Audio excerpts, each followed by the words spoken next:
Yeah, well, there's an 11-day retreat I'm going on as well. So having a dog, things like that, travelling. Yeah. See, that's what the grandparents are for. Well, my mum and dad are retired, and they're living such a great life. I don't want to burden them now. Okay. Like, they're going out literally every day, like walking 5 miles. They're in the Lake District now, and they're so kind, my mum and dad, that they would put those things off to look after the dog. Yeah. And I'm like, I don't think I want to do that. So my rule was I'd get another dog if I could find some little old granny in the village. Yeah. That would love the company, and my dog would like going there from the very off, because I'm not into kennels. No, I've never done kennels. Well, Coco was a rescue, so sorry. Coco was a rescue, so I was never going to put her in kennels because she didn't enjoy her experience of kennels, and I don't know her history or anything like that. But she's it's a bit different from puppy, isn't it? Yes, yeah. But then I wouldn't put our puppy in kennels either. No, there's some pretty flash places now. They're amazing. One friend of mine, she used to do like doggy daycare and doggy boarding and stuff, and she lived on a farm and all of those things. And goodness me, I would have put my dogs in there all the time. It was lovely for them, but I just think, you know, my mum and dad would have them, and Steve's parents would have them all at the drop of a hat, so we don't need to, fortunately we don't need to, which makes it so much easier to just call on them. I want to work really hard over the next 5 years and get a house big enough for a nice garden where I can get 2 or 3 dogs. Yes. And just let them roll and play. And I think if I had another dog, I would be less strict this time. Because Benson was 85 kilos, I had to really make sure that I trained him well from the off. So the breeder said, don't let him get on the couch, don't let him get in the bed, because if he dominates the house, you're in trouble. Yes. So I was really strict, but to the point where it was a little bit too much. He probably didn't have as much fun as he could have. Okay. Yeah, I know. So next time I just maybe get that fine line of being a bit, letting him be boisterous and cheeky, because he was cheeky. He'd rob the tea towel and run away. Yeah. But then he'd get told off, so he'd never do it again. And I thought just little things like that. Yeah, it's a difficult one, I think, finding that line with them. I think the difference for me is obviously because Coco was a rescue and she was guesstimated as being 1 when I got her, so she's always been fully grown, so she's about 21 kilos, so she's sort of... What is she? She is a pointer cross, so she is that's Coco's a white and black one. Oh, that's next level, isn't it? As your background, they're beautiful. Yeah, it's still there. And then Pepper is a black lab. I like she's the got black a little lab. bit of white on her, so she's the field lab, so she's very slim. So she's only about 22 kilos herself, so they're very similar in size. Tiny, yeah. So they're both sort of large, medium-sized dogs, as it were. For mediums, they're at the top end. But Coco did seem to be house trained when I got her. You know, she went outside to the loo and stuff. But just setting those boundaries with her of just, you know, what can she do and what can't she do. So she will wait. She won't get on any furniture unless she's given permission. So which is nice, but then it's lovely that she will get on furniture when you tell her to, because you want to have a cuddle. See, I missed out on all that. Whereas Pepper, having one from when they're little and you can pick them up and cuddle them, and it's like, I could really see how we could spoil them massively. Well, my sister did that to her Boston Terrier, and he's a little shit. Yeah. He's the one out of the two we had. So she's got this little 10-kilo dog, if that. No, I think he's 7 kilos. Wow. Boston looks so adorable. I had the 85. So again, you look at those two and think, is that big mastiff that's going to be the one that's going to attack you? No.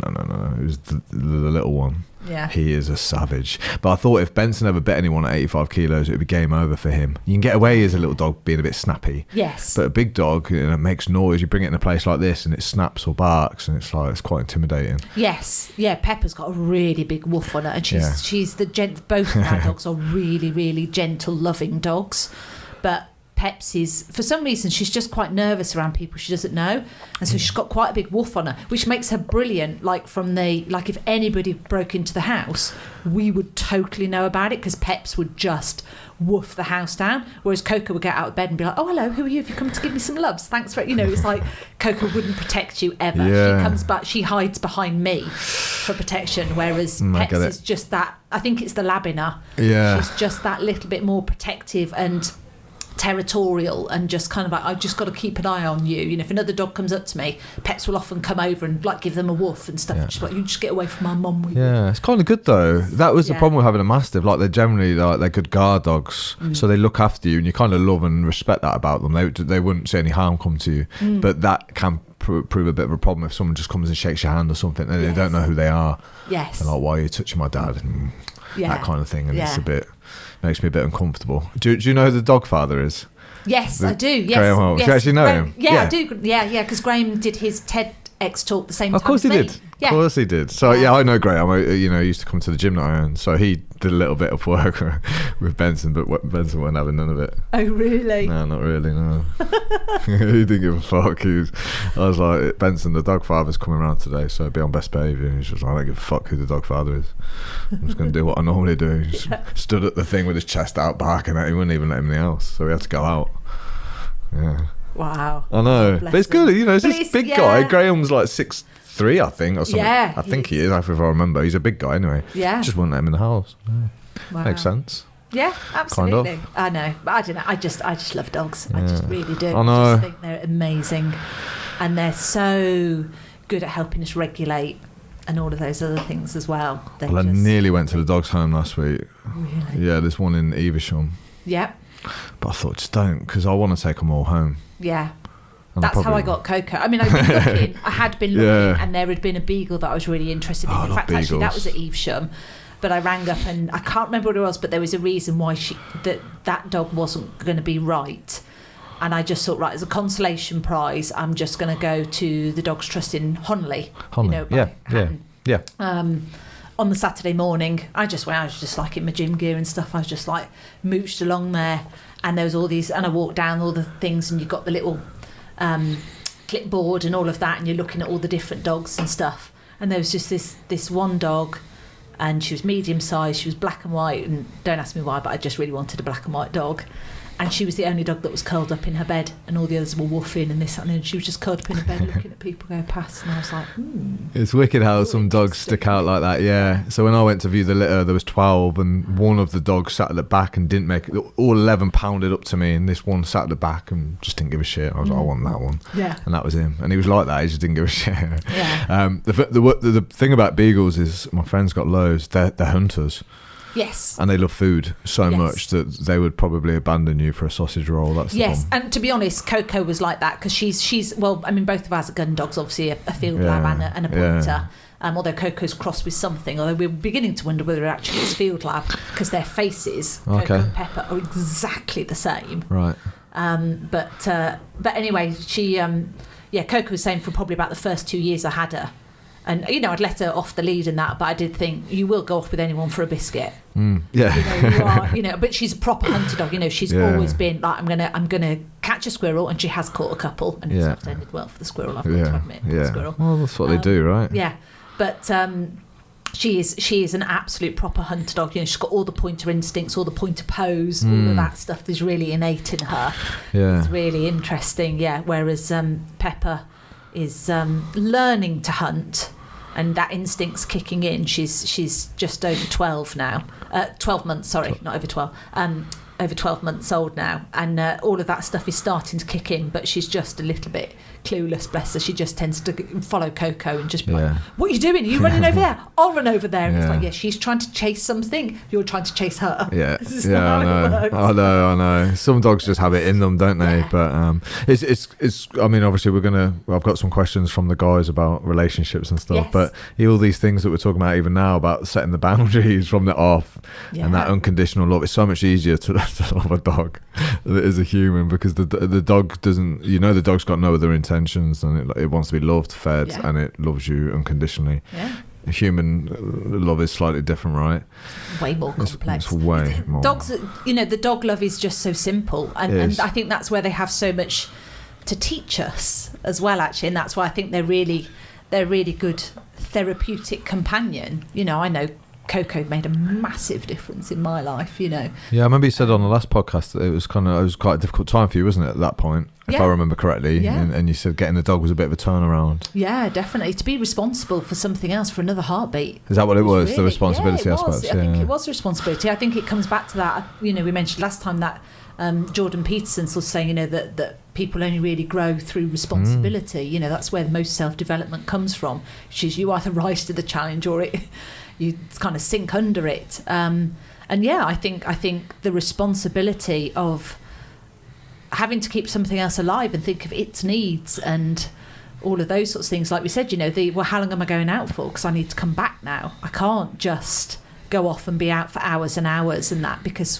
what if she needs a wee, or she needs a drink, or she needs a tea, or all of those sorts of things. So I think having that responsibility and building that relationship and you know, me and her figuring each other out. I didn't know her history. She was a rescue. She was one. She'd lived a whole 12 months ish. We don't know, but guesstimated 12 months. And it was just that kind of, okay, so what sort of a dog owner do I want to be? What sort of a dog do I want her to be? What do I want her boundaries to be? What can she do? What can't she do? But also just to figure out her personality and let her blossom, because she was, you know, there were quite a few things that she was quite scared of to begin with, and just trying to figure that out and think, oh, okay, so I need to adapt, because she's getting a bit worried by what I think is normal everyday stuff. Like, she still doesn't particularly like the hairdryer, and she's very afraid of the vacuum. And I know lots of dogs are, but, you know, it really stresses her out, the vacuum. You know, she has to get out the room. If I go in with the vacuum, I have to sort of move it out the way and say, right, you can pass Coco so she can get, and then I can carry on vacuuming in the room and stuff like that. But it is just, I think it teaches patience. Certainly does. All those things are great, but they do come at a sacrifice, don't they? So that responsibility that we speak of, it's kind of can remove some spontaneity, some freedom, some flexibility. So like anything in life, I guess, you kind of like take the responsibility at the cost of something else. Yeah. But then when you take the freedom and the spontaneity, it comes at the cost of the love and the responsibility. So it's kind of like, well, what do I want? I often don't find, I think sometimes you don't know what you want until you got it. So like the idea now of having that dog, oh, fucking hell, that responsibility, I kind of don't want it, but if I had it, I'd probably thrive from it. Yes. Or I'd manage. I definitely would manage. But yeah, and I think that's how I felt about getting a second dog. You know, we got Pepper just 12 months ago, actually. It was 12 months on Sunday since we got her. And there was loads and loads going on at home, and I was spread really thin at that time. And then she became available, and she was the last of a litter, and she'd supposed to have gone to one home, and they'd had a bereavement, so they'd left her. And then the owner had decided, he was a farmer, did he want to keep her as a working dog? But then he kept her for a couple of weeks and thought, no, it's not fair, I haven't got enough work for her. So he advertised her again. We got in touch, we were thinking about it. And then when I messaged back sort of 24 hours later, actually somebody else had decided they wanted her. So she was gone again. Oh, wow. And then he came back to me about 3 days after that and said, look, if you're interested, the other people just keep delaying when they're going to collect her. And so we went and got her that Sunday. Nice. But it was that whole thing of, I don't really know that this is the right idea. I don't really, like, I've been looking for ages. Yeah. I was the one that was sort of going, oh, look at this puppy, look at this puppy, look at this puppy. And then this one came available, and I suddenly went, oh, I don't think it's right. I don't think it's the right time. I don't think I've got the capacity for this, because the majority of it will fall to me, because my husband works 5 to 6 days a week. So I'm the one that's working from home. But he interestingly said to me, he said, I just think that she might bring something that ends up being the right thing that you need. And I was like, oh, that's interesting. I like it when people say things like that, because I think, oh, maybe they can see something that I can't right now, because I'm just seeing responsibility and pressure and another thing I've got to do. And I've never had a puppy before, because Coco was 1 and she was already house trained. Yeah. So I've never done all of that stuff before. Yeah, it's a different game, isn't it? It's a different game. He hadn't either. He'd had a childhood dog, but he was a child, so he hadn't had to do any of that stuff. He just had the, yay, it's a fun dog, it's a family dog sort of thing. But I just thought about it. I thought, okay, well, we'll go for it and see.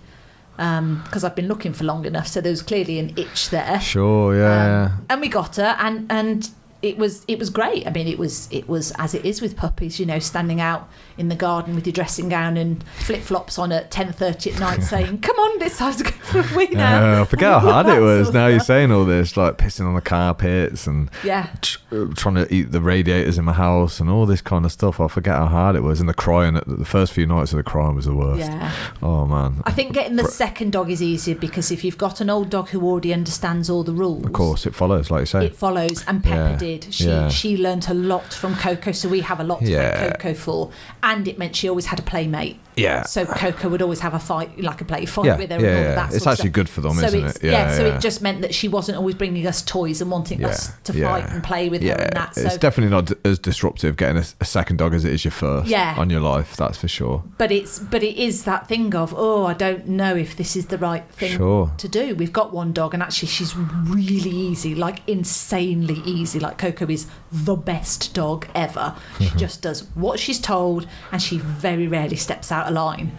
She's just really well behaved. Cool. And it was that kind of like, oh God, do we want to bring a whirlwind in? And we have brought a whirlwind in. Pepper is absolutely nuts. Yeah. But she's wonderful and she's got so much love to give in a way that Coco has perhaps always been a little bit shy of, perhaps because of her early experiences and not having potentially a lot of human contact or a lot of positive human contact as a puppy. Whereas Peps is just kind of like, I walk all over you, I give you kisses all the time, I'll be with you everywhere you go, and all of that stuff. So she gives in this totally different way. Yeah. She's just lovely. We're in danger of... Yes, we are talking about doing a whole podcast about dog love and dogs, which I could easily do. Yes, absolutely. But should we talk about human love? Yeah, absolutely. Because I do think there are parallels, though, in terms of some of the notes I've made are around the balance in relationships of love and freedom. And I think that ties into what you were just saying, though, about having a dog and you have all that love to give them and to receive from them, but there's a restriction on your freedom in terms of, so when do I need to be back for them and stuff like that. And I think there are some themes of that come out in some of the questions that we've got for today. Sure. Absolutely. Segue for you. Yeah, well, rather than, let's just dive into them. So... I've got a load. We'll work through a few. So these are from I've got a few little notes I jotted down just to keep no worries. track. Yeah. So these are from some of the guys that I work with and some of the guys that I know. Yes. Obviously, we'll keep names out of it and stuff, yes. but they just raise really, really great topics. Yeah, they're really, really great questions. Yeah, really they're real, questions. Which is great, and they're this and this is what happens, and this is the kind of stuff we talk about as well. And it's great having a bunch of guys together, but it's not always good to just have guys' opinions, because sometimes we think a little bit alike. Yeah, that's true. And then you're all encouraging each other down one path, and it's maybe perspective, not massively, but just that little bit of everybody sort of agreeing in unison and building on each other's idea. That can happen. Yeah, I mean, again, we're lucky that we've got 34 guys in the group.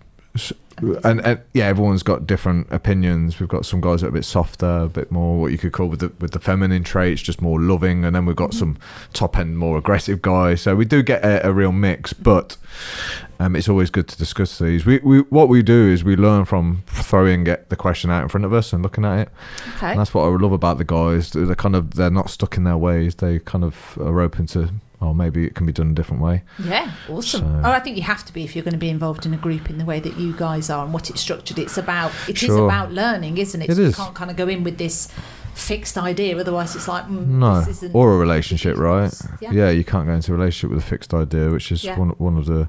But again, one of the reasons we are in the group and do the work is to have better relationships with the women in our lives. So, so we'll start off. So in reality, I love how it started with that. In reality, how aligned or not are men and women's sex drives? Yes, like this question.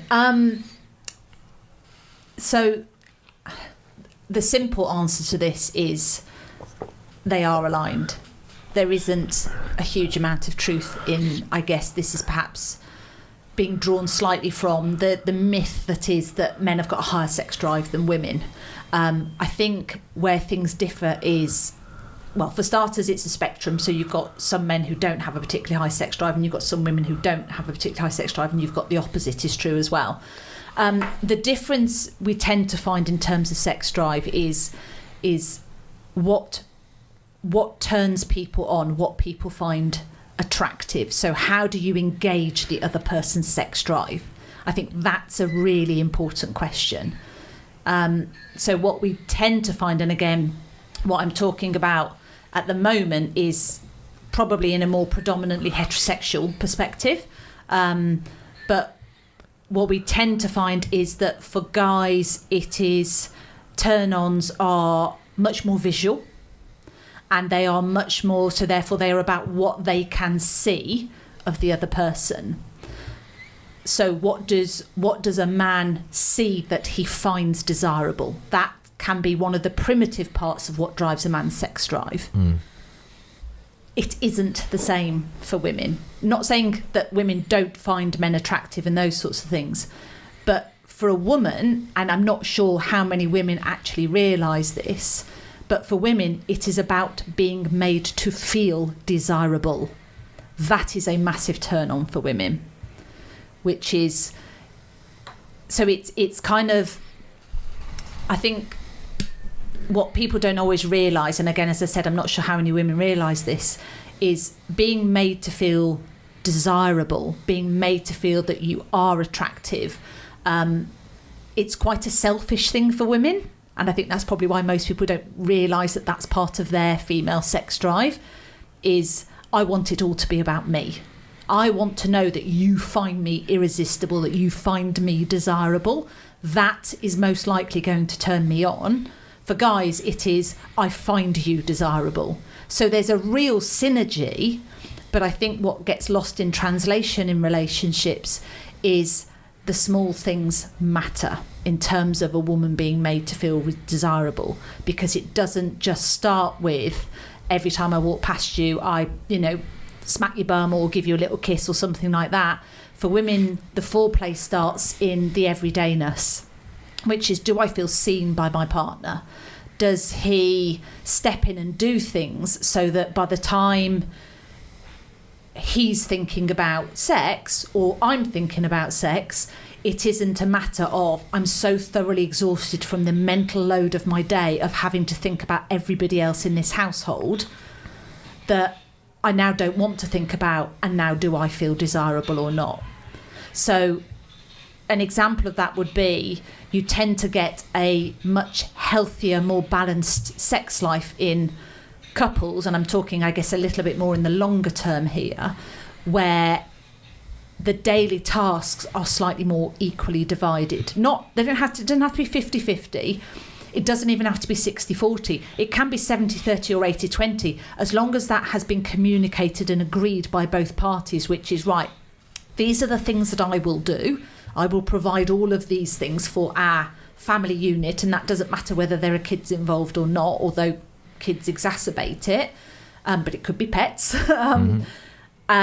And the other side is, okay, and then in response to that, I will then do these other things. But if you've got it in a situation where you've had two people that perhaps both had careers, and then they've gone on to have a family, and it has felt in a not particularly hugely well communicated way that the vast majority of the childcare, the house care, the what's in the fridge, when are we doing social things, who's booking the holidays, where do the kids have to be by when are we seeing your parents, when are we seeing my parents, when was the Hoover last put round, when do the beds need changing, when's the washing going to be done? If that stuff starts to naturally default towards the woman, and I'm not saying that the guy isn't playing his part and he's going off to work, and the woman may also be working as well, what you start to get, though, is a very, very unequal balance in who's got the biggest mental load here of just keeping the family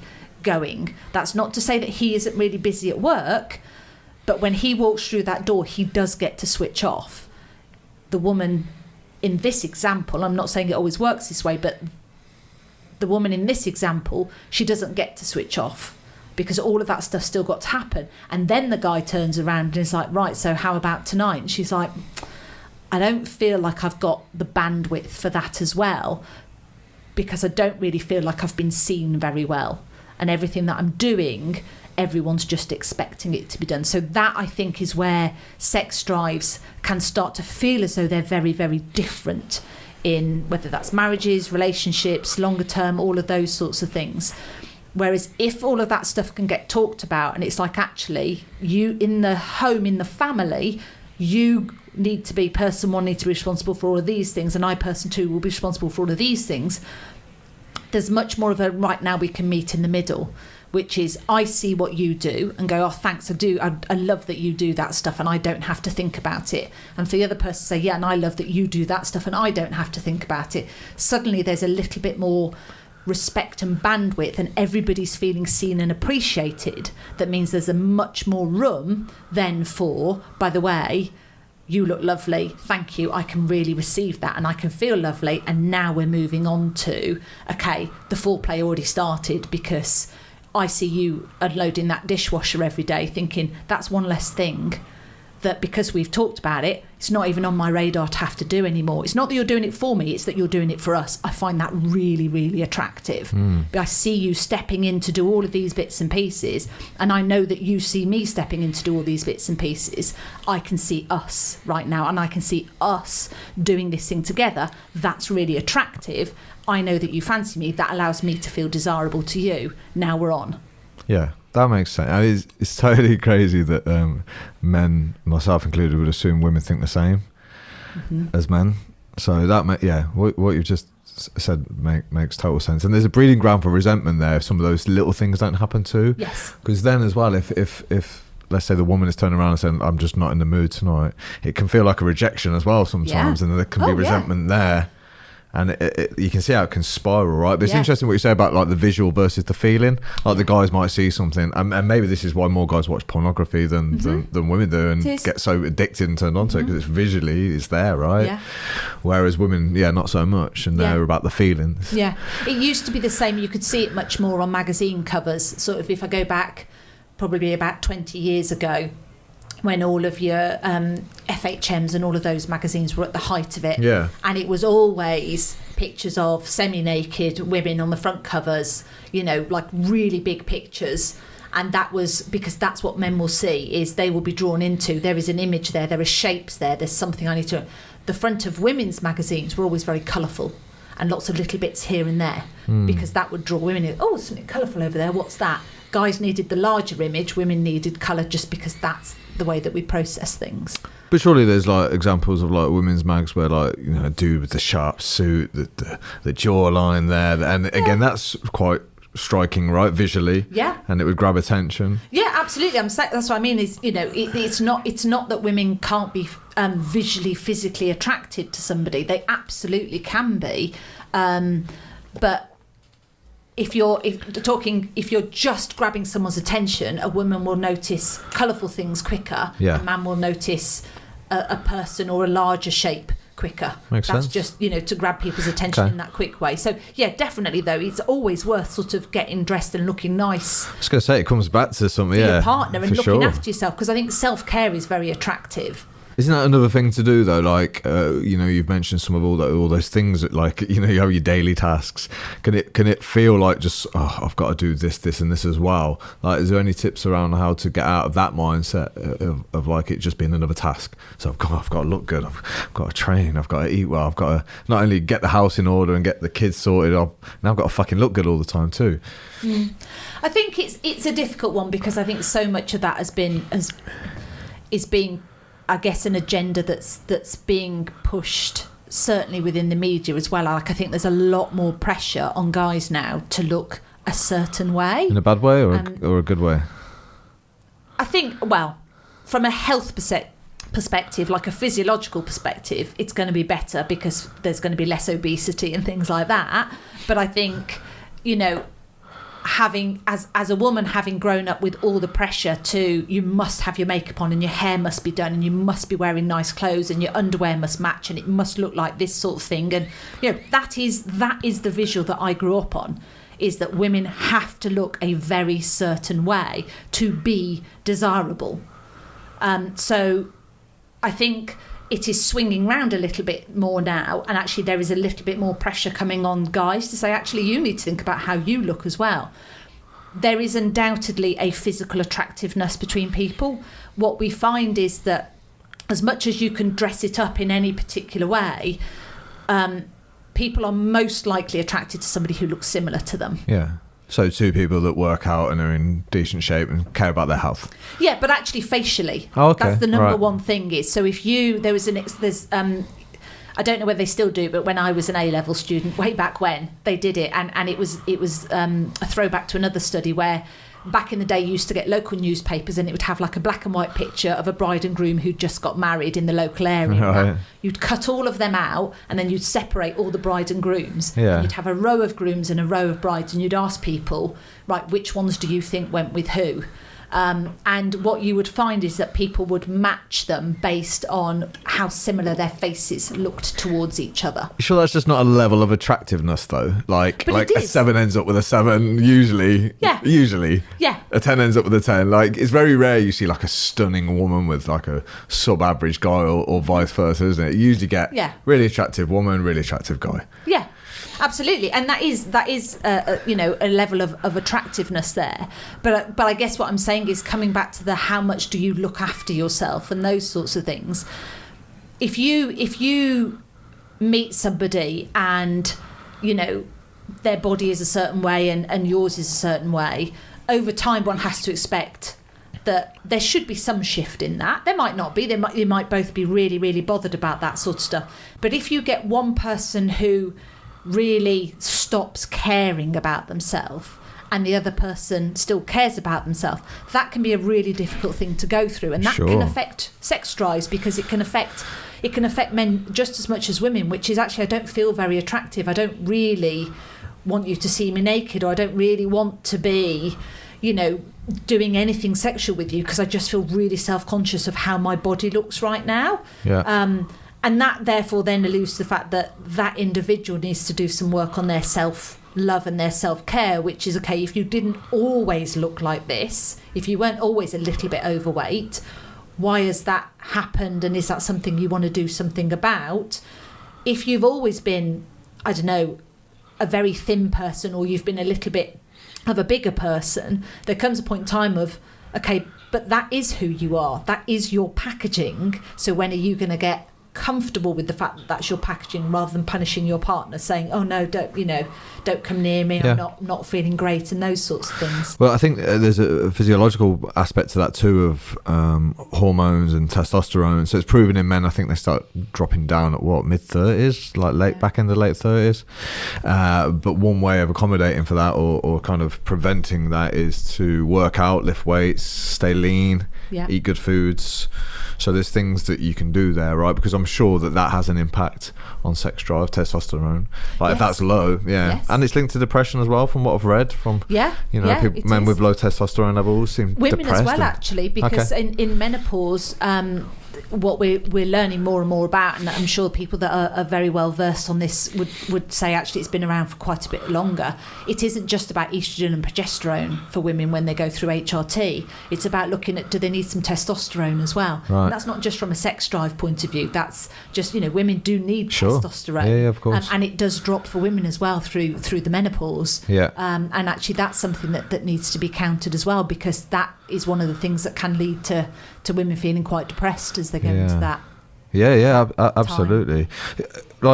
Traditionally we would always probably favour men have a higher sex drive than women, right? And I don't know whether because there's more visual stuff out there that can trigger a man into to feeling like he wants to have sex, because it's everywhere, right? Like TV, social media. If it is visual, and marketers know that, they're going to put things in front of us that well, and also the way, as I said before, the way that generations of women have been raised is that you must look attractive, and therefore in the workplace you've got lots of guys who are just sitting there with a good old belly on them and a 3-day-old shirt and a tie, and probably haven't had a shave for 2 days, having a little perv as well, having a little perv at all the women who are walking around in tight skirts going, but this is what I'm expected to wear, is high heels and a tight skirt and this little blouse and this, that and the other. But wouldn't there be an issue if a woman wasn't getting that attention? So like you said, it's their desire to feel attractive, right? So I'm sure some women would dress in a particular way to get that attention that they either want or maybe they're not getting somewhere. So it's kind of like this vicious cycle of it's like,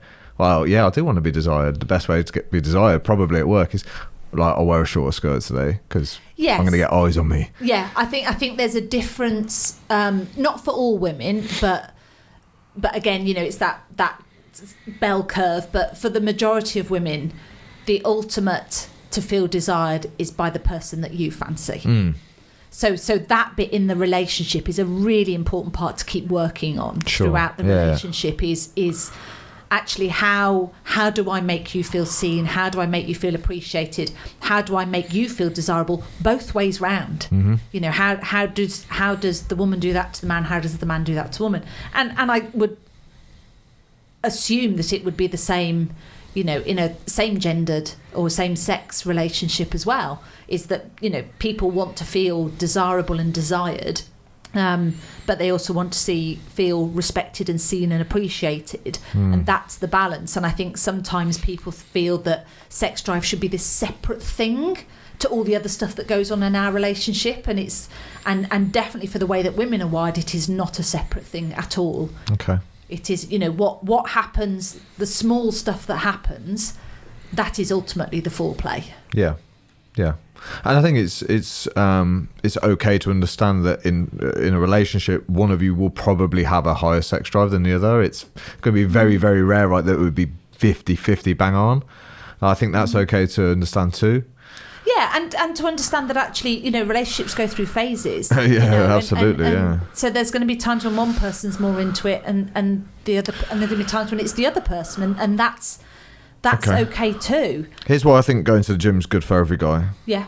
For this topic, one, because like I say, you know, the physical attributes and what it does to your hormone levels is healthy. Yeah. Not only that, it gives you the confidence because you've worked hard to look good. So that can be an attractive quality if you've got confidence. But it also teaches you like how to work hard. So if you're in really good shape, what you are is a man that can be consistent, disciplined, and have decent levels of self-control. So if you can apply that, usually you get guys who are in good shape. Usually their career isn't too bad either. Like they're fairly driven is what I'm saying. And they usually carry those attributes into home life too. So like, I like to get shit done, whether I'm at home or in the gym or at work. So my house is tidy because it's just I've learned those skills. Yeah. And the gym's been a great way of teaching you that. Like the mirror can visually show you your effort levels in one particular area.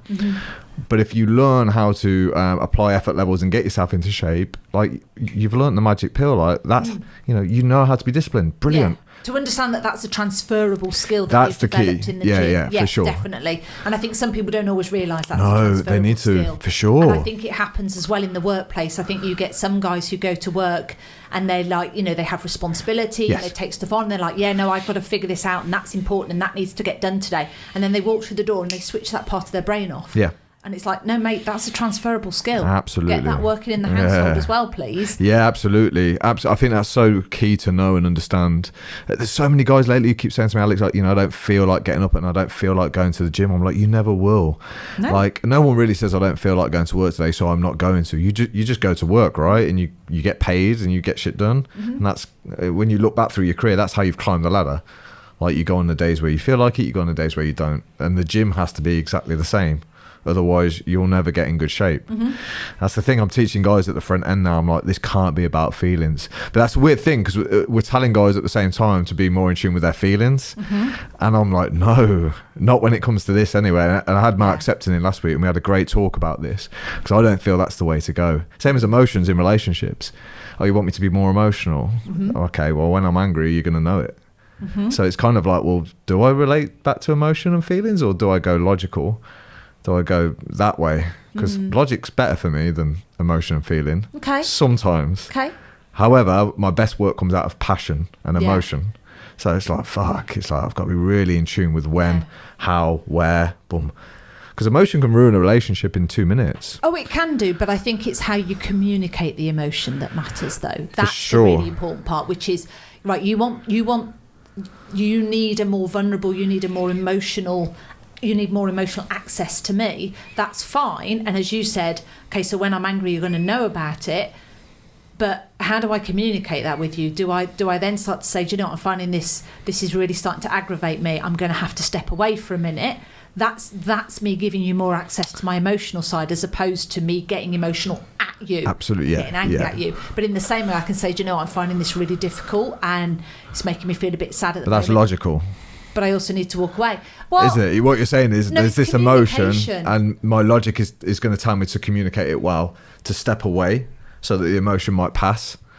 So that for me, that's really a logical, sensible, smart thing to do. And then you can transfer or talk about the emotions that you felt. Yeah. But I don't think you can do it there and then. It's like the feeling of not wanting to get up, so you hit snooze.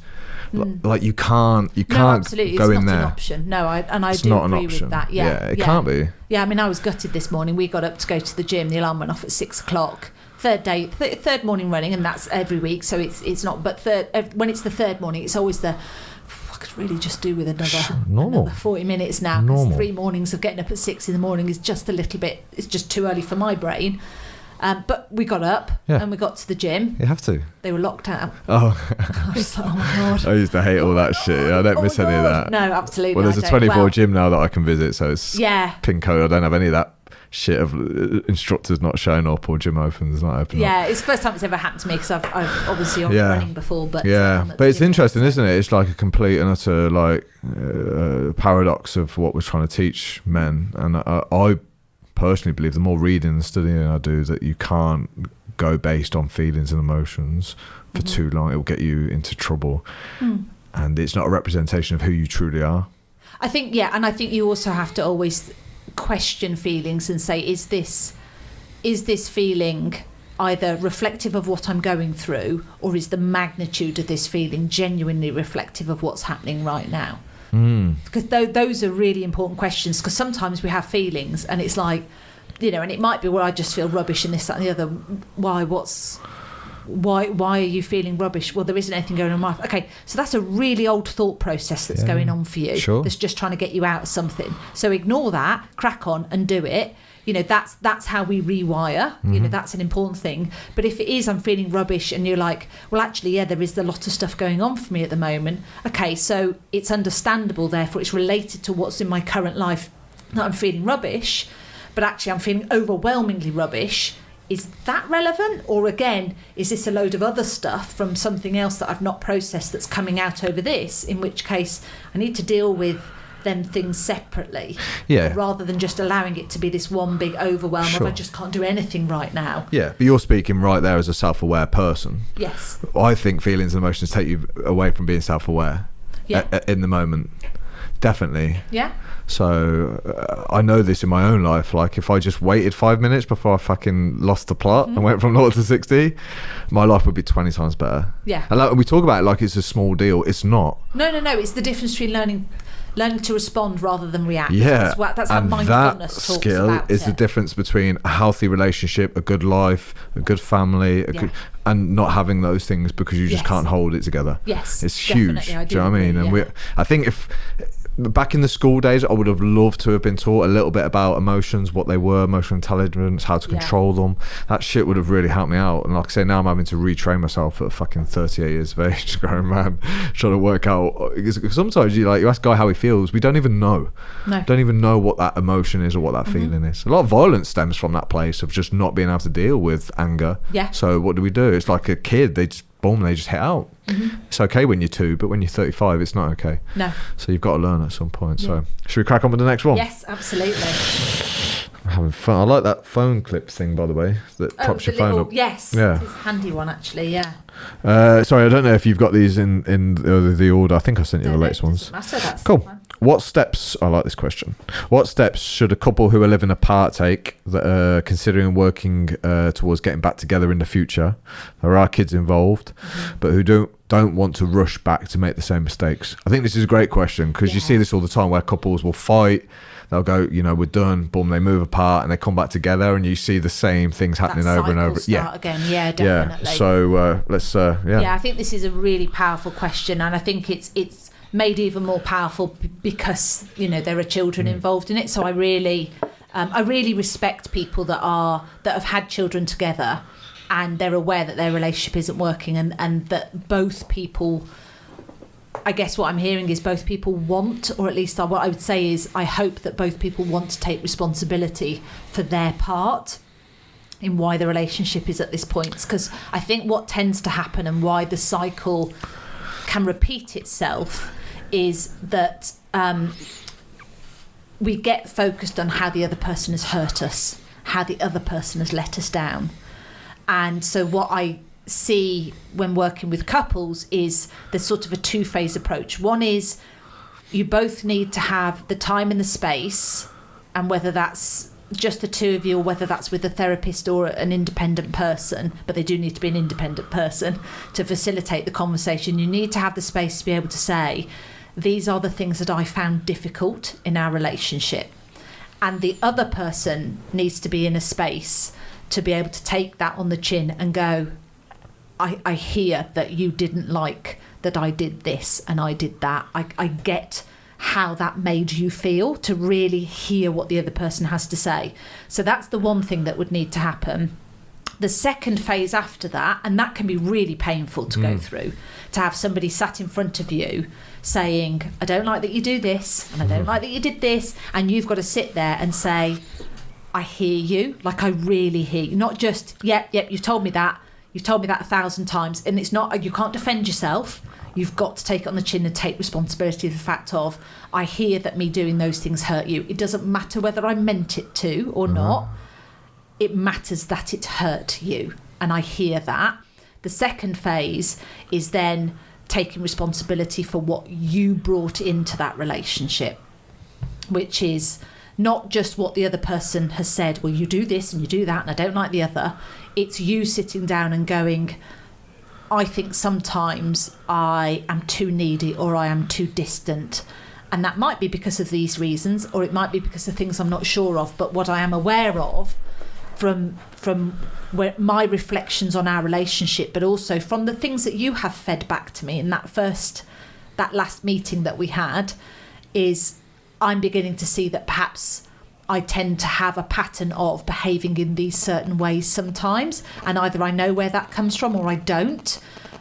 But if I can see that that's something that I have been doing here, and I can see that that is adding to our difficulties, I now know what I need to work on. That's where the majority of people coming back together is going to come from. It doesn't come from the other person going, I'm sorry that I did those things. Oh, that's great, let's get back together again then. And then the cycle starts. It comes from the next layer after that of, I take responsibility. I think I have brought this stuff into our relationship. And whether that is the way people have treated me in previous relationships, whether that's, a reflection of what I saw with my own parents and things like that, whether that's from other relationships and other things that have gone on in my life, I think I bring this stuff in, and I'm very aware of that, and I think I probably need to start working to do something about that. I've got loads of additional questions on top of this one. So how do you know when it's not just the pain that you're feeling from the breakup that makes you want to go back to that person? Because it does alleviate the pain for a while, right? So I guess the bigger question was, how do you know the difference between giving up and quitting? Yeah. So giving up as in, this just isn't going to work, versus I quit. Yeah. Where what you need to do is put more effort in. Yes. I would say that generally the biggest killer of any relationship, and it's a word you used earlier, is resentment. The minute that resentment pokes its tiny little toes into a relationship, it's on its way out. Because resentment is a really, really hard place to come back from. I resent that you get to go off and you do all of this stuff and you do this and that and the other, and I don't have those freedoms and I don't have those choices because of decisions that we've made, or because there's kids and this, that and the other. That's a really, really hard place to come back from, because resentment kills relationships. Why resentment in particular? Because it's so deep.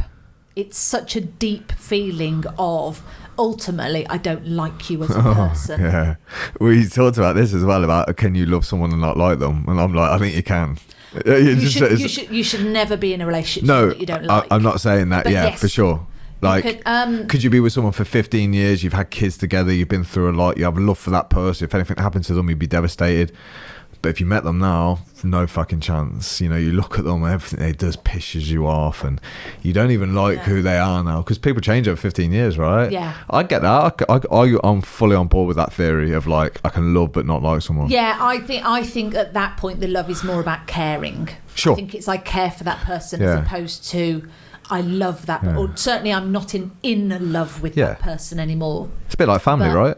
Yeah, like absolutely. The people that you're thrown together with, you might not. How many people do you know don't like their family that much? Quite a lot, right? Yeah. But there's love there, isn't there? There's care. Yeah. I just think that there are different types of love, and that type of love isn't. You shouldn't be in a relationship with. You shouldn't be choosing. If it's family, you can't always.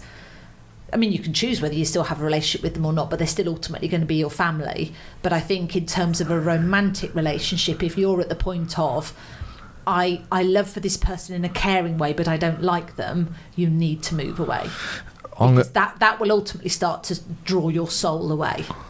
I'm going to throw in this question now then. This was one that I put on in the end, and I haven't shared this one with you because I thought about it last night after listening to a podcast. But we'll stay with the original question because I think this links. What is love then? And can you learn it? Can you learn how to love? Well, love is ultimately is hormones and chemistry. You know, that feeling that we have it's all chemicals. So the falling in love is all chemicals and hormones and all of that sort of stuff. What that transitions into is a level of connection and a desire to want to share your life, the difficult bits and the good bits, with another person and work through that stuff together. So I think love in that way is it's a commitment to hard work, which doesn't make it sound all shiny and lovely like everyone wants it to be. I'm disappointed with that answer. Can you learn it? I think that you can in a way of, like, I guess if I may use myself as an example, but I would have always struggled to show people how I feel. Again, I guess it comes back to that attachment style thing of being an avoidant attachment style. I would have really struggled to show people how I feel about them. That doesn't mean that in my head I don't feel like I really do like you, I really do love you, but I'm really going to struggle to show that to you. That can change and develop over time to a point where people can actually feel loved by you, as opposed to, I think, people assumed that I loved them, but probably it would be pretty hard to pull enough evidence together to say that she showed it in any particular ways other than sticking around and being there and doing things together, sort of thing. So I think you can learn love in that way, but I think if you come to back to what I think we talked about the first time, of that sort of that lack of empathy. When there's a lack of empathy, then there's no love. The empathy thing's another weird topic because, again, there's some great kind of like backup now. Like, we're only empathetic to people that we like. Mm-hmm. And I thought, fucking hell, that's a big statement. But actually, you are more empathetic to people that you like. Like, sometimes the same situations can happen to various people, but if you don't like that person, your empathy is diminished. I thought, well, that's interesting. And then it's so short-lived, empathy. Like, you crack on anyway and you do your own thing. Because I was speaking to this guy, he's a top psychotherapist, and we talk about the reality of life, and it was quite a dark conversation, but he's great, and he likes to go there because, you know, he said he felt very alone, and something his partner said at the time was she couldn't handle him being so emotional anymore. And his male friends couldn't be around him when he was crying. Right. And he was going through this breakup, and he said, let's face it, Alex, men don't want to sit in front of men and have that guy crying in front of them all the time. And he's right. No matter how much you love your friends, it's just not a natural thing for me to sit with my friend for 3 days whilst he cries and mopes about. As much as I love him, it ain't going to happen. Yeah. And he's like, fuck, he's like, it was a lonely time. So that empathy thing, it kind of, like, there can be a bit of compassion. Yeah. But not empathy. Yeah. But I think, you know, using that example, I think that a lot of women who set healthy boundaries would really struggle to have a friend crying in front of them for 3 days. Because what you'll get people who love a bit of drama, who will step into that. I'm talking more about depression, though. Yeah, I'm not talking about just like moping about. I'm talking about, you know, when you're at the absolute bottom and you can't get changed. It's like men don't really want to be around men in that state.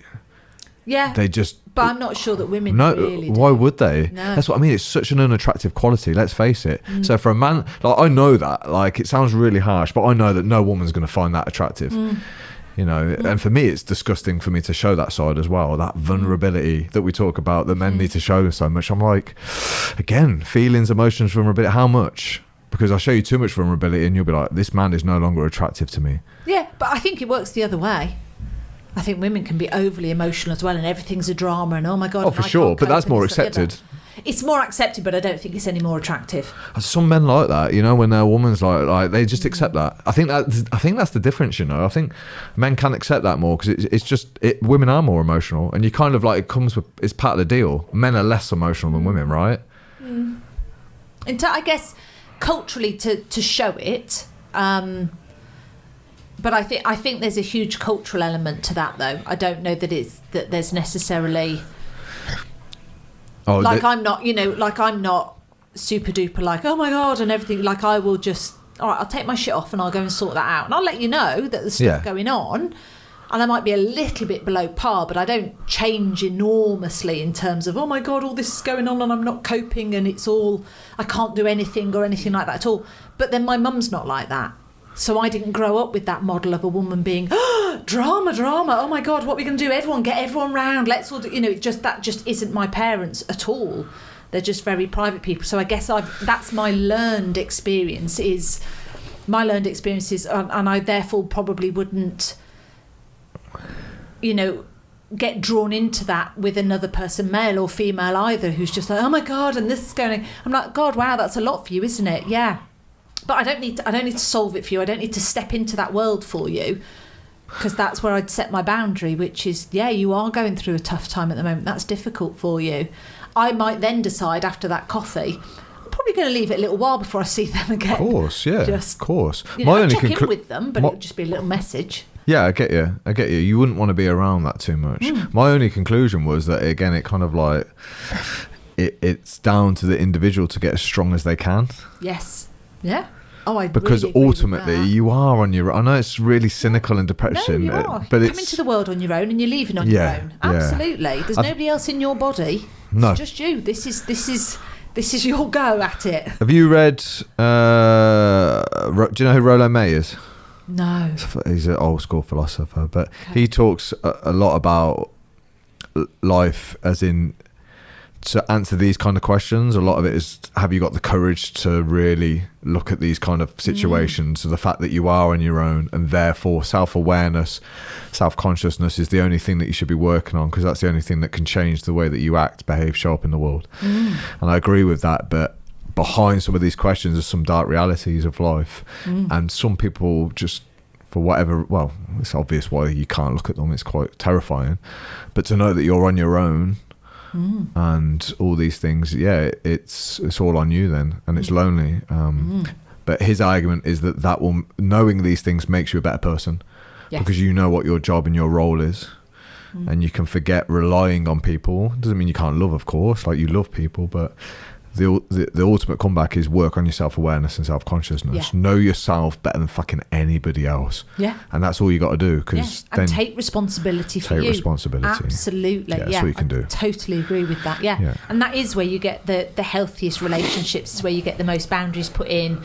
You get people that can communicate well, because they can say, look, this is what's going on for me. This is how I'm feeling. This is what I do and don't want to do right now. And that might change things for you, and you might need to make your decision on that, but I can't change where I'm at right now. This is what's going on for me, and if you stick around, great, and if you don't, you don't. And it's, Do you not think we can be tricked by the chemistry that you spoke of, though? So if that's what you think love is, do you not think that like that could be a delusion? Oh yeah, I mean, those hormones kick in hard and heavy for a reason. I mean, you do therapy for people, right? Do you think there's any point in giving therapy to someone who's in love? So if you're flat out like going, I know that this relationship isn't going to work, but they're in love with that person, have you got like any shot whatsoever? Isn't it like trying to speak to an alcoholic whilst they're drinking? It can be a little bit like that, yeah. It's like, you know, when you with your friends, for example, and they're so loved up and they're moaning about their partner, and you know, no matter what you say, they're going to go and fucking do what they're going to do anyway. Yes. So you kind of like just let it go in the end, don't you? Yeah, so, absolutely. And I'm wondering if therapy's a bit like that. If you're in love, you're blind and you're drunk, and you're going to go back to that person until maybe you're not in love. Yes, I think, there are definitely, and certainly with more of the toxic relationships, and you can say, you know, and I'm talking to clients and they're like, oh, this has happened and that's happened and da-da. And you're like, yes, I know. And we can objectively look at this and we can apply the theory to it. But I will say to them, and it probably won't make a difference yet, but at some point it will. And they do, and they come back and they go, oh, well, I did do, yes, and I did what I said I was going to do, and so I'm still there and I'm still with this person and it's horrible. And it's like, yeah, and it might still be, you know, and I take it more from the root of, and it might be for quite a bit longer. Yeah. But at some point, and it might not be for a few years, but it might only be for a few more days, something's going to click and you're going to go, actually, all the stuff that we've talked about suddenly appears very, very relevant. What's more important in that moment is that they've got the language and the understanding and the framework to be able to put in place what they're experiencing and what has happened, than to suddenly go, oh my God, that relationship's ended and I feel totally lost and broken, as opposed to that has finally ended and I've got enough language and knowledge of theory and things like that to be able to say, okay, it really, really hurts and it really, really sucks, but I can kind of see why it's coming because this is what we've been talking about all the way along. Yeah. And that then makes the healing a little bit quicker because there's that little bit of framework there. So I've been seeing this guy Aidan for like 2.5 years now for therapy, and sometimes I fall like I play victim and moan about this person or that person or this situation, and he's brilliant because he never talks about the situation because he knows it's irrelevant. He always brings it. He always brings it back to me. But what he's really good at, and he pulled me up on this the other day. I was moaning about, you know, the relationships that I've been in the past, and he literally was like, but Alex, you've brought those people into your world. What does that say about you? I was like, fucking hell. I was like, okay, yeah, that's what I love about him. He won't even let me go down that place of like, it's your fault. Yeah. He's not into that, and I love that. Yeah. And it's weird.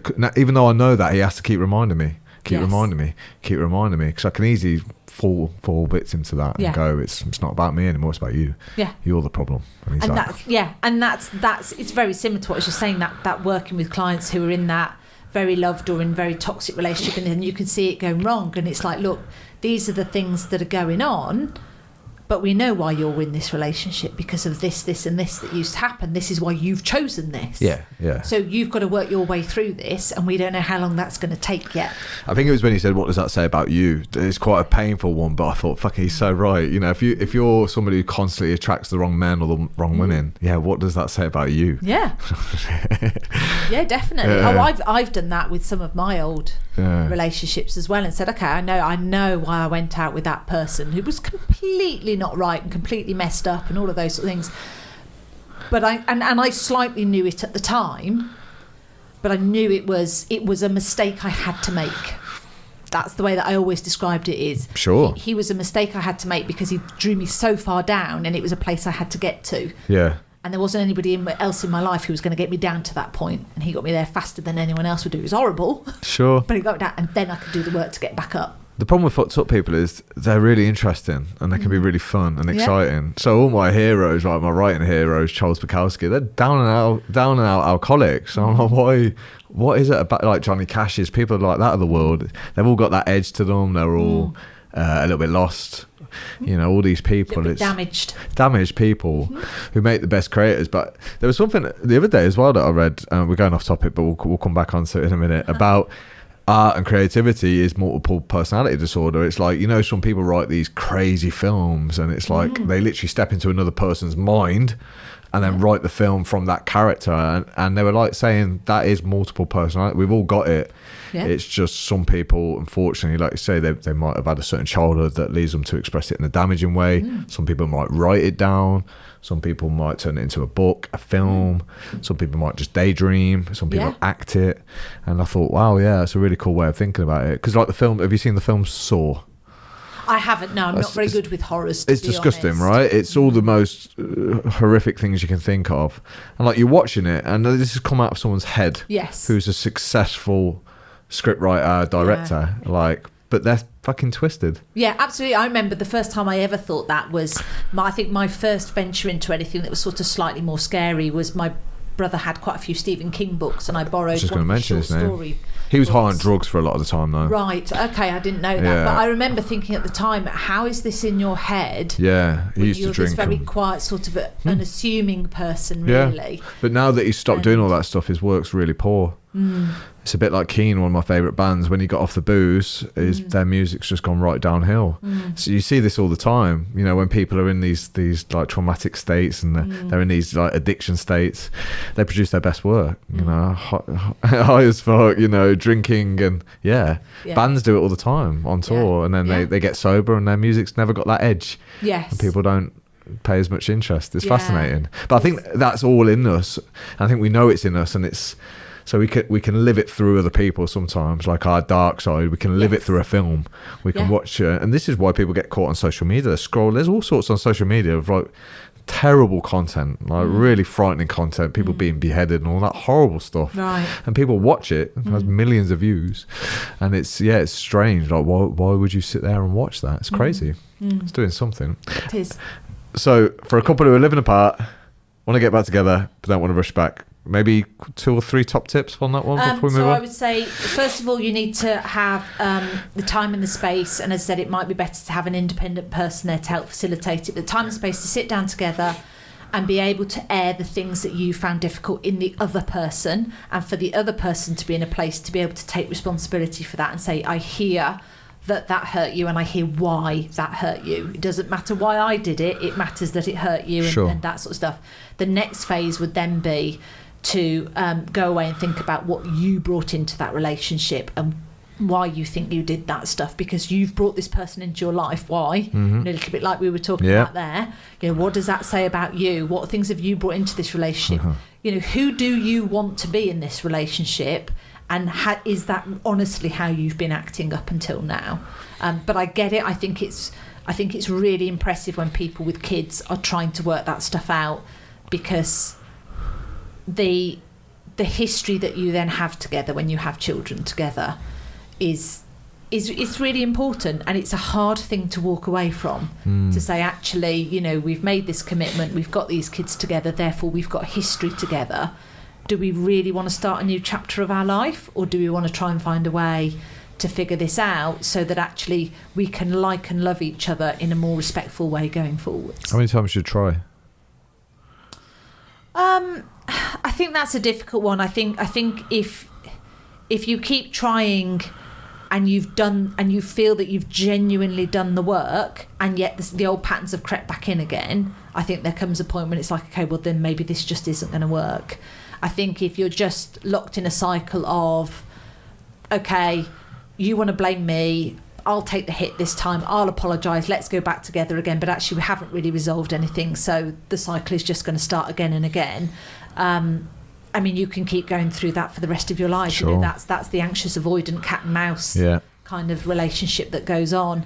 I think it matters once you've genuinely put the work in, and you can sit there and say, I can point to these examples that show where I haven't repeated the old pattern, and I have done something different that was agreed that should be more positive. If it's then still not working, something much deeper is going on, in which case maybe we need to step away. Okay. You having fun? Yeah. Good. You've got to remember, this is what I do every day. I know. You know, and I don't normally get the questions in advance. I know. I just get a person sat in front of me who says, no, you're good at it. Thank you. It's, like you say, it's complex for sure. Yeah. There's so many ifs and buts, and so many. Yeah. Let's go with this one. I like this one. I get extremely jealous, and I don't trust my partner or any partner I've ever been with. I don't think I've ever been cheated on, but the fear of it happening is making me resentful, hateful, and controlling. Is it okay to ask for reassurance from my partner, or does that make me needy? When I receive reassurance, it helps me feel better in the short term, but has no long-term impact. Yeah. This is I really feel for the person that's written this, because I can hear the pain that they're in what they've written there. You can, of course, explain to your partner that you are someone who struggles with the fear that you are going to be abandoned, because this isn't about being cheated on. This is about this is fear of abandonment that's presenting in this person's life. Probably from a young relationship with mother, absolutely. father. Yes, maybe a parent left the home or something like that. Or just not loved. Yeah, or their emotional needs just not being met. Yeah. Absolutely. So that fear of abandonment is what I hear behind everything that's written on there. So you can explain to a partner that you have a really high fear of abandonment, but no other person can ever fix this. And this is the really difficult bit of answering this question, is this is down to the person who wrote the question to have to do the work to say, actually, why am I so afraid that someone's going to hurt me and someone's going to leave me? Because it isn't really just about being cheated on. It is about it's about not feeling that you can trust anybody, that people are out to hurt you. So it sounds like there's a piece of work for that person to do in terms of looking back on old relationships, and again, they could be childhood relationships, as to perhaps where the seeds of this got sown. I mean, it might not be necessarily something they experienced, but it could be something they witnessed between parents, or something like that, and therefore, it's just sort of got implanted into them that this is what sort of happens in adult relationships, is people get hurt and left or cheated on. But it is the piece of work is for that person to do. There's nothing wrong in a healthy relationship of explaining to someone there are some things that I find difficult, and as I said, like I have a bit of a fear of abandonment or things like that. But you can't put the responsibility to make you feel better on the other person, because as they've already said, it helps in the short term, but it doesn't really change anything in the long term. So I think that's, I think the thing that stood out to me most in that was the fear and the pain of the person that had written that one. What do you think about reassurance as a tactic for dealing with somebody who's jealous? Because again, I've spoken to various counsellors and therapists. Some say it's you should not seek reassurance, because again, it's short-lived, and it's just goes back to you, right? It's not gonna. And other people think it could be a helpful tool to help you move forward and build trust over time. I think what I always say is people are what they do, not what they say. So if the person that you are with says that they're going to do something and they do it, that is your reassurance. Yeah. It's not, don't worry, I'm not going to go out. I'm not going to go out and talk to anyone that I shouldn't be tonight. Or if I could say I'm going to the gym, I am going to the gym. You don't need to hear those words of reassurance. You need to look at the relationship and say, the person that I'm with, do they do what they say they're going to do? If they do, I have no question of trust here. There is trust here. They are a trustworthy person. I have to also then throw that question back to me, which is, do I do what I say I'm going to do? Yeah. Because sometimes you will get people who are afraid of being cheated on because they have cheated in the past. So that's another side to it, which is, am I assuming that someone's now going to do that to me because I once did it to somebody else or was tempted to do it to somebody else, and those sorts of things. But I think coming back to that place of we are what we do, not what we say. Because if you're with someone who says one thing and does another, then that's a massive red flag. Massive red flag. You do need to question whether this is the right relationship for you or not. So, therapy again, going back, dealing with the fear that exists. And I say usually from an abandoned state. Yeah, just looking through my notes on this one. Is it fixable?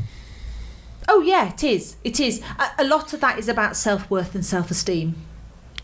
Am I really worthy of this relationship? Am I worthy of any relationship? Am I worthy of being loved? And again, therefore, the layer underneath that is the fear of abandonment. Sure. And this is a good time to talk about the definition of success as well, because obviously, from what I've been doing and what you have, I mean, how long have you been doing what you do?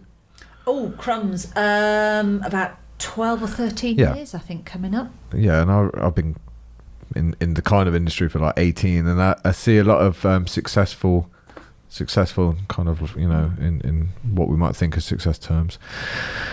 People achieve things, but this kind of stuff lingers around, you know, the self-doubt, the unsure of themselves, the not liking themselves. And I think this is why some guys go from task to task to task, achievement to achievement, and never really feel fulfilled, because underlying there is a lot of this.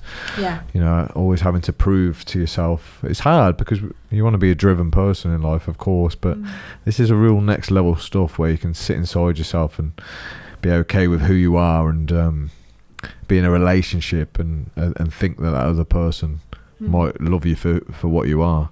Absolutely, but I think it's also it's looking at, well, who am I in this relationship? Do I feel like I'm being my best self in this relationship? Do I think I'm being my authentic self in this relationship? You know, and because what we have to remember is that when people cheat, it isn't necessarily because they don't like what they have at home. It's because they have lost a part of themselves. So quite often infidelity is the person who is cheating. What they like about the person that they are having the affair with is that they spark another part of themselves that they've forgotten about. Which is, well, I've got into this relationship with person X, and it's just going along, and it's great, it's lovely, I love this person and it's lovely, but then this other person walked into my life and they just sparked something else in me, and I just thought, oh my God, I'd forgotten about this part of myself, and oh my God, I love it, it's so exciting to be with them, because they are reminding me of another part of myself that I have forgotten about, that I have diminished, that I haven't allowed to flourish. That doesn't mean it's person X's, my partner's fault that hasn't happened. It's like we said before, this is my relationship with me. I have to find ways to allow all the different parts of me to flourish, and I cannot look at my partner and expect them to bring all of those different parts of me out. Because it's that desire part you spoke of at the start, right? Yeah. Like often in an affair, like it's based on sex. Well, it's not always based on sex, but it is based on desire. So sex is usually better in the affair, though, right, than in the relationship? No, I would say it's probably more because it's sort of clandestine, isn't it? It's not meant to happen, so it's therefore more desirable, which is, I could never have this for real, so when I can have it, it feels more passionate, or it feels, you know, like I can be more adventurous here than I can be with my partner at home. And it's like, well, unless your partner at home has already said to you, you cannot be that type of adventurous here, what you mean is, I just haven't shown this to them, I haven't explored this with them for a reason that actually could be my responsibility to say, actually, I'd love to try something new, or I'd love it to just be a bit more exciting again, or what can we do about that, as opposed to I've got to go and find that out somewhere else. But cheating is always about desire. It's the desire to be somebody else, to feel different, to escape where you're at right now, to feel desirable by somebody else. Obviously, that most of the time leads to sex, but actually it's the craving for desire. And again, perhaps that's got lost in the everydayness of a relationship. Sure. So that's the responsibility of both those people to say, how do we keep desire going in our relationship, in our long-term relationship, marriage, whatever it is? How do we keep that desirability moving forward so that, you know, it feels like, you know, every decade it is a slightly new relationship, because, you know, we've met each other again. This is why I can relate to this question so much, because the jealousy comes from kind of, again, we said about looking at the dark realities of life, right? Yeah. I kind of know there's always going to be someone out there that can produce a more desirable feeling in my partner than me. I just fucking know that. There's going to be someone better looking, more money, more attractive, funnier, all those things. So it's like, I don't know how you can't not feel threatened. And maybe you should, because the moment you don't feel any threat, isn't that the moment you become that guy that we spoke of at the start that gets, you know, I'm not going to help out too much, I'm not going to do myself love, I'm not going to try and be attractive anymore, I'm not going to, do you know what I mean? You could easily become that guy. Yes, well, I guess that's what a lot of people experience, is being taken for granted. Sure. Complacency, right? Yeah, the complacency, absolutely. So maybe that little bit of threat, that little bit of fear, Because again, I've always been of the view that the best goals to chase are the ones that have a little bit of fear and a little bit of reward. So you're moving towards something positive, but there is also something behind that that pushes you, a little bit of scarcity, and maybe relationships need a little bit of that too. Because a lot of the guys fall victim to this. They get lazy, they get really lazy, and they take their partner for granted. Yeah, and she's doing all the shit, and he's playing video games. It's like, that's not fucking cool. Well, it's not attractive. Video games are I don't give a shit what anyone says about video games. They should be banned. Yeah, I'm not. I don't. Yeah. Even when I see a grown ass guy playing video games, I don't get it. No, I don't. I'm like, there's a million better things you could do, and you've got kids, for example. Yeah. Like, go and spend some time with your kids or your wife. I don't get it. That it's the ultimate escapism. It's big time escapism. As much as people want to sit there and go, yeah, no, but it is like, this is like a man's thing as well. It's a complete. I'm sorry, it's not. It's a complete going back into teenage years. There's something unresolved there. There is ultimately. There is something unresolved in the teenage years of teenage me hasn't quite grown up yet, and he just wants to sit here and not be bothered. And it's like, you should have had that conversation before you had kids. Yeah, because that's the difference between, well, she wanted kids versus we wanted to be parents. They are worlds apart. The I want a baby, I want to be a parent are totally different things, and people get completely lost with I want a baby versus that's a I want this thing, and it's like, no, do you want to be a parent? Yeah, because that's a new role and responsibility that you're going to take on. Do you both want to be parents? If you do, crack on with it. If you want a baby, you better wait until you're ready to be a parent. Yeah. And if she's saying I want a baby, and he's like, oh, I just thought I'd give her a baby, you can see the transaction there, which is, well, she wanted a baby, so she got one. It's got nothing to do with me. I would never let my girlfriend see me play a video game. But do you ever play them? No. Well, that's not going to be hard then, is it? No. The only time I would is if it was like the lads got together and it was on and they threw a controller my way. But it's probably been 10 years maybe. Can you just grow out of that shit? Yeah. But again, I've got to be careful here. I mean, there might be absolutely nothing wrong with playing video games. One of my things is because I was such a scared man growing up, like now I have a little bit of that, like I'm a little bit cautious around scared men. I'd rather they weren't scared. So if I see someone playing video games, it might actually be a de-stress for them and a way that they can then switch that off and then go and be more present with their family. I'm straight away thinking that's weak, that's poor. You shouldn't be doing that. Yeah, it's a little bit judgmental in there, just because I see it as a bit of a weakness playing video games, and I don't like it. I think it's a numbing thing. I think that's what worries me about people that play video games, is it's a way of stepping out of reality. Sure. And not actually being able to show up in the real world, which is, well, I've done a day at work, so I get to come home and switch off, and it's like, no. Now you come to the other part of your life and you stay in the moment and you do the work here as well. And I think it's often a sign of a lower emotional intelligence if you have a person who is off at work all day, comes home and then wants to just go off and do this sort of selfish, self-absorbed activity in this kind of like, well, I'm drained. However, is there any difference between a video game and Netflix and social media? Because they all equate to the same thing, right? I think it depends. It depends how inclusive those things are, though, because if it's you sitting down together and saying, what shall we watch? Yes. Or even if you're sat next to each other, and you're watching it. I mean, my husband and I, in fact, last night we were just sort of sat down and we just can't bother to put the telly on some nights because there's just nothing on it. Sure. And he was doing a few bits and we'd been sorting out some holiday stuff, and then I was just looking at videos. But actually I sit with my phone tilted and we're both watching like silly videos. So we're watching it together. Yeah. It isn't, I'm not sat there going, and he's talking to me, I'm like, what, that's not how it sort of goes. So I think it depends whether it's I'm cancelling you out through this activity or whether I'm including you in this. Could you say the same about the video game thing, like you're playing with your son? You could do, absolutely. Yeah, I mean, if there's a couple out there who are just like, oh my God, we absolutely love playing video games. Well, I get from that's fair play to them. There's nothing. It's when it becomes an excluding activity, when it's done to exclude the other person or people. That's the bit where it's like, no, that's not okay. I met a girl once who was into video gaming. I just couldn't get my head around it. It just but that's. I mean, I couldn't go out with somebody who was into video gaming, because it just doesn't appeal to me at all. And to be honest, I would be worried that it became an excluding activity. But I mean, that's not to say that you can't have your own hobbies and interests, but then it becomes a question of, well, how often do you do that? But, sorry, guys, sorry to shit on you if you play the computer. Yeah, sorry. Got some upset video gamers. All these guys probably... Well, do you know what? If anyone does listen to this and have a big tantrum, then you've just proved our point that you are a teenager.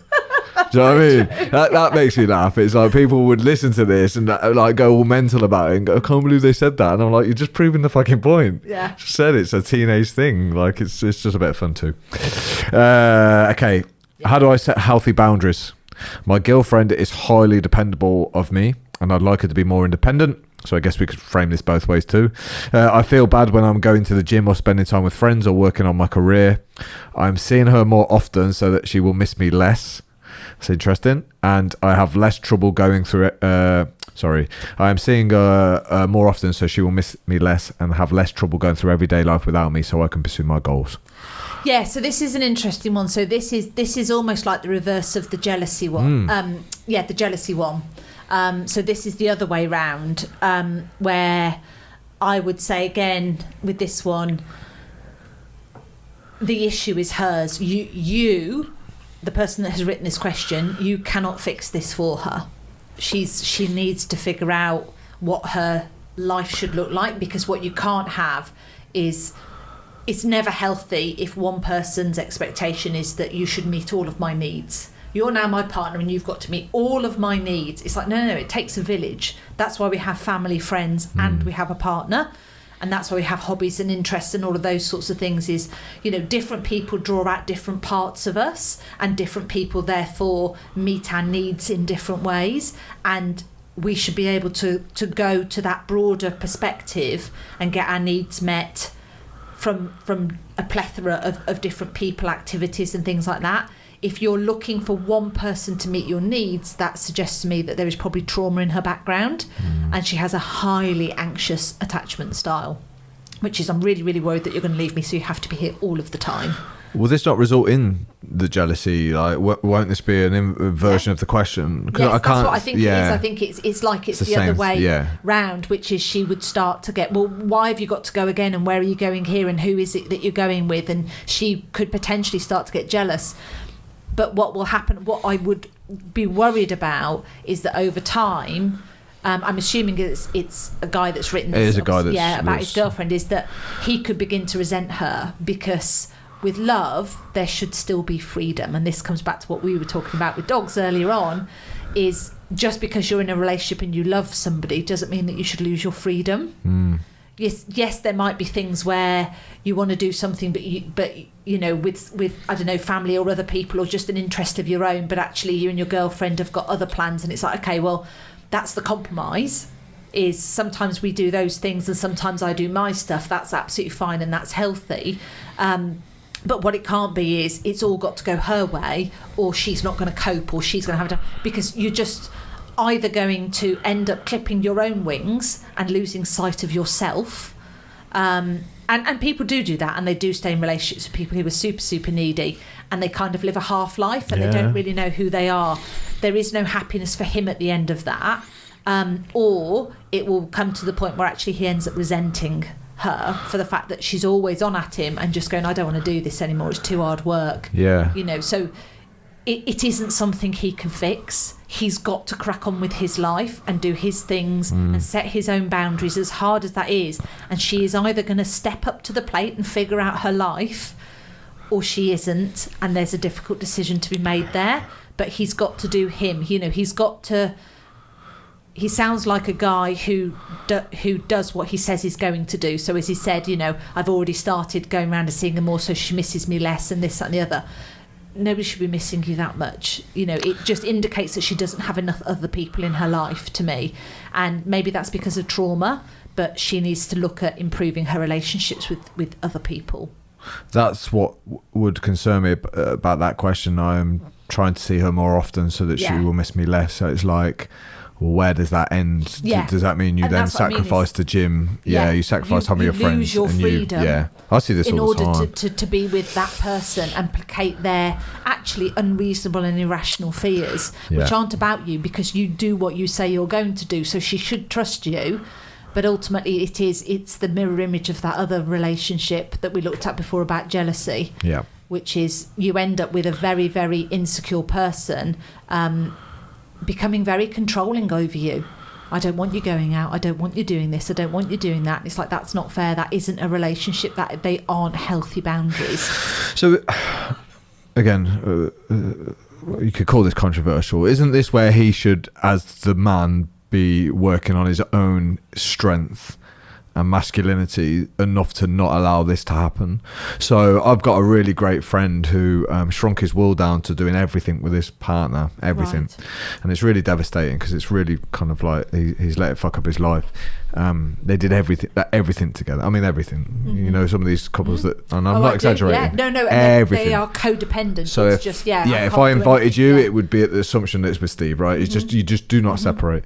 And she cheated on him, and he just did not know how to function. It was a little bit like a parental situation where like it was that big of a deal, like who's going to look after me now, and couldn't get over the trauma. And she probably cheated because she'd lost sight of other parts of herself, because it was all about, well, we do everything together all the time. I'm not saying that she isn't the one that even drove that, but in doing so, lost sight of herself. And then somebody else came along and was like, oh my God, but they bring out this other side of me. And it's like, but had you had a village in your life in the first place, they probably would have brought that out of you anyway, and you wouldn't have needed to cheat to what started to happen was, like, if he said he was going to go and do something with his friends, she'd be like, well, I'm going to go and do this then, with a bit and vice versa. So she might say, oh, I'm going to do this, and he'd be like, well, I'm going to fucking do this with my mates. And it came that kind of thing, do you know what I mean? And they just couldn't do anything separate. So I'm reading this going, part of me is going, mate, come on, man, get a grip. Because I've been down that road too, where like you just want to please the person that you're with, and you want to offer them reassurance, so you spend more and more time with them.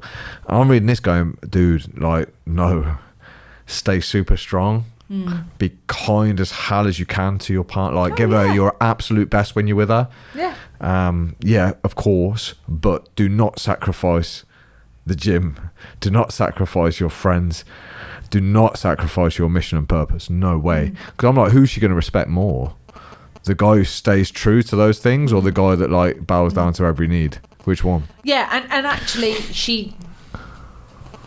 this may not be something that she's ready to fix yet either. Sure. So you could do all of this stuff.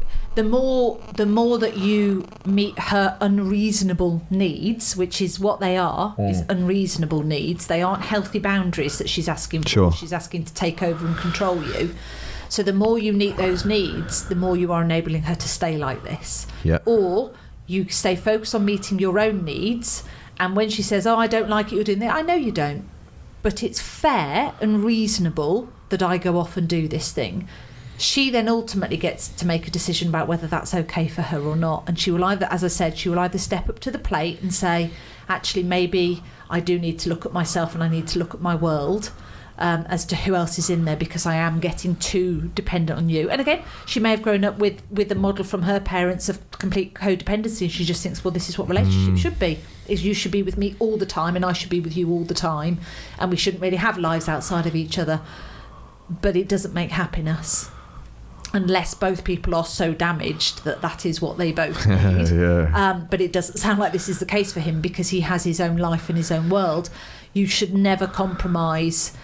If you felt like your life was good and happy and you liked the people in it and the direction it was heading, and then you met this person, you have to hold on to what you had in the first place. And this person either steps up to where you're at or they don't, and in which case you then have a difficult decision to make. But you don't give up the good stuff that you have, that you know is genuinely moving you forwards in your life. If she's missing that, then she either needs to do the work to look to get that, or she decides to stay stuck where she is, and again you make a difficult decision. This is where you've got to be careful fear doesn't drive your decision making too, from his perspective. So again, I would feel the fear that, like, well, if I pursue my goal, she's going to leave me.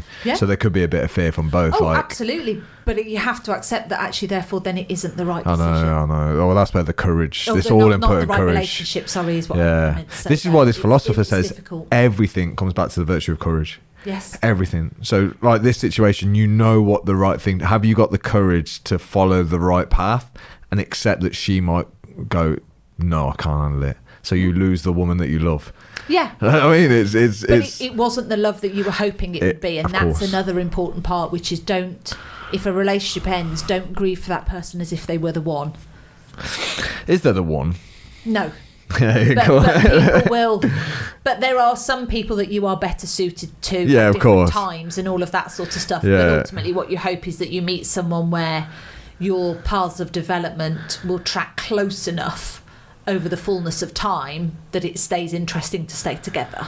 I love that. Straight in though. But again, I think we've been romanticised into thinking that there is all these films that we watch. There's a great new film on Netflix, so I do like a good film. It's called You People. It's worth watching. It's with I can't remember the comedian's name. Eddie Murphy's in it. It's really good. It advertised on there. It's really good. And do you know what's refreshing about it? It's a comedy that's got some like close to the bone moments in it kind of thing. And I'm surprised it's been released actually with all this censorship stuff. So it's actually really funny. And it's about a black girl and a white guy who meet and the cultural differences. Okay. But it's got the underlying message about love and stuff. It's quite nice, but it's funny. But yeah, you should watch it. I thought it was really All right. I'll check that out. Really good. Last question? Yeah, go for it. How do you improve communication in a relationship? I think we both agree it's pretty important, right? Yep. And then are there any books that you would recommend? Yes. I think, I know that I've already said it today, but I think when it comes to improving communication, you've got to look to improve your emotional intelligence, improve your vocabulary. Can you just explain what emotional intelligence is? So emotional intelligence, yeah, absolutely. It is the ability to understand for yourself what you are feeling and being able to articulate it in a way that means that you are taking responsibility for it, but you are sharing the knowledge with somebody else. Right, so there's two parts to that then, knowing what you feel and then knowing how to express that. Yes. Yeah. Okay. Yeah, absolutely. So I think in terms of improving communication, that ability to be able to say to the other person, do you know what, I'm finding this a little bit difficult right now. Let me go away, figure out why, and then we could come back to this conversation. Okay, but you're assuming there that they've got emotional intelligence. Well, that's the part of developing it. Is that thing of, we can all feel feelings rising in us, you know, that thing of, right, I'm starting to get really pissed off right now. Emotional intelligence is the ability, or learning emotional intelligence is the ability to say, I can feel myself going right now, we're going to have to tap out of this whilst I figure out why I'm getting so angry. Yeah. I'll come back to you later, and then being able to go away and go, why is that? Why was I about to blow my lid right then? What about that was so incredibly triggering that, you know, and is that something historical? Is that historical and unrelated to this relationship? Is it historical and totally related to this relationship? Is it about something else that this conversation has just tapped into? I'm really pissed off about something that happened at work today, but then I've come home and you've had a go at me over something else, and I've just thought, actually, it's safer to blow my lid at you than it was my boss 5 hours earlier. It's that sort of, let me go away and unpick why I'm getting really angry right now, and then come back to you and say, right, I'm starting to get really angry. I think it's because of this, this and this. And it could be because I feel like this is a place we get to really quickly, really often, and it's something I'd like us to change. Okay. What I'm hearing is that you can't react from how you feel and think and in the moment. Yeah, it's as I said, it's the way that mindfulness talks about it is it's the difference between reacting and responding. Yeah. Responding comes from the word responsible, so it's taking responsibility for the physical reaction that is happening inside of you just because something outside of you is happening, rather than just going bang, react, and then afterwards having to unpick that and apologise for it and hope that it's not too late to make amends for that. It's catching it before you get to that moment and going, I need to step away. But it is emotional intelligence in the other partner to say, I get that, and not go, yeah, but no. And it's like, no, we've both got to be able to go. If one of us says, I can't, this isn't going to end well, both people have got to be able to go, we've got to take it away. And both people have got to go, well, I wanted to say all of this to you because actually this is what was going on for me. Yeah, well, it was causing this reaction in me because of X, Y, and Z. And then you come back and you go, right, so we both had really big feelings, but we didn't take them out on each other. We took them away, we figured them out, and we came back and actually had a conversation about it. Yeah, I'm laughing because I'm so shit at that. It's a real skill. It's a real skill. I know. It feels like a fight in the moment. Like, and I know I've got control, but it almost feels like a lack of control. And like need to get this out. Yeah, because that's what you've always done, and that's why it feels like no. But I have, once I've shouted, it'll be fine. And it's like, no, it won't be, because you'll shout one too many times and you won't come back from there. Yeah. So the point is that the learned behaviour is, I have to shout in order to feel better, because that's how I release all the hormones and the energy. And it's like, no. The new learned response has to be, I have to take this away, I have to sit with the absolute discomfort of that feeling and allow it to pass, and then unpick it and come back and explain it to you, and have you explain to me where you were at as well. There's a guy who believes that it's your inability to sit in that discomfort, because it is quite a scary place. Oh, it's a horrible place to sit, and it can feel threatening to sit in it. Very threatening. Yeah. And if you don't have that ability, you will always do what I've just kind of referred to, which is spill or do something really damaging and destructive. It sounds really easy. It's not. I would rather lift weights and have a fight all day than sit in that. And I know that of myself. But if you do the physical work, the physical activity, you stand a better chance of being more emotionally regulated, because your body has had a time to process all of the cortisol and the adrenaline that those situations and that even just your mind creates for you anyway. Yeah. Because you're just wired to be like, oh my God, and what about this, and what about that happens, and all of that stuff, it needs to get processed through a good night's sleep and exercise and all of that stuff. And then you stand a better chance of being in a place of, actually, this is really, like, I was feeling regulated. Yeah. And now we're having this conversation and I know I'm getting less regulated. So I need to time out and figure out, why am I getting less regulated right now? Another reason to work out. Joe Rogan was saying this really well, that he does a lot of martial arts, so they get strangled and choked and all that. He said, when you're used to the pressure and the stress that comes with, like when you're in real life situations like that, it's not such a threatening feeling, because you've become accustomed to that feeling, like the physiology of what's happening in your body. So he said it doesn't feel like a big threat when you're in there, and you can understand it. And I think that's really important, that you understand the physiology of, like, this is what's happening in my body. This is why my heart's beating a bit faster. Yeah. I think if you can understand awareness, you can deal with it better. Yeah. And ice baths are a really quick way of learning that. Yeah. Have you done one of those?